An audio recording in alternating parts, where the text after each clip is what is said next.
சிக்கிமில் உள்ள தேசிய நீர்மின் கழகத்திற்கு சொந்தமான நீர்மின் நிலையம் நிலச்சரிவில் முற்றிலும் சேதமடைந்தது. அந்த காட்சியை தற்பொழுது பார்க்கலாம்.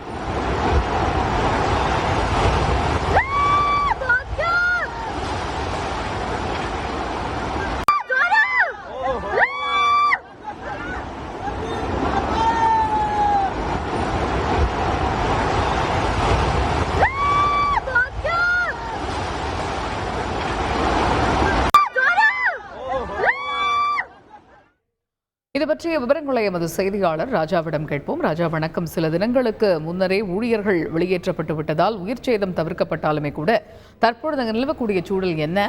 விரிவாக விவரிங்க. வணக்கம். சிக்கிமில் உள்ள தேசிய நீர்மின் கழகத்தின் அணையின் மின் நிலையம் இன்று காலை நிலச்சரிவால் பெரும் சேதமடைந்திருக்கிறது. 510 மெகாவாட் மின் நிலையத்தை ஒட்டியுள்ள மழை கடந்த சில வாரங்களாக அடிக்கடி அங்கு சிறிதளவில் நிலச்சரிவு ஏற்பட்டிருக்கிறது. மேலும் இன்று காலை மழையின் ஒரு பெரிய பகுதி சரிந்து மின் நிலையத்தின் மேல் விழுவதும் மின் நிலையம் முற்றிலும் சேதமாகியிருக்கிறது. அடிக்கடி நிலச்சரிவு சிறிதளவில் ஏற்படும் காரணத்தினால் மின் நிலைய ஊழியர்கள் வெளியேற்றப்பட்டதால் இந்த சம்பவத்தில் இன்று யாருக்கும் காயங்களும் உயிரிழப்புகளும் எதுவும் ஏற்படவில்லை.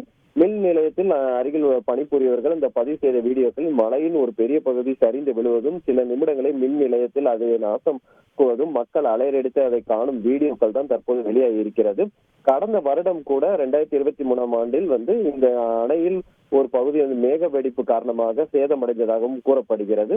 கடந்த ஒரு வார காலமாக இந்த நிலச்சரிவு காரணமாக முன்னெச்சரிக்கை நடவடிக்கையாக ஊழியர்கள் அனைவரும் வெளியேற்றப்பட்டுள்ளார்கள். மின் நிலையம் செயல்படாமல் இருந்ததாக அதிகாரிகள் தரப்பு தெரிவிக்கப்பட்டிருக்கிறது. நன்றி ராஜா. செய்திகளை உடனுக்குடன் தெரிந்து கொள்ள உடனே சப்ஸ்கிரைப் பண்ணுங்க.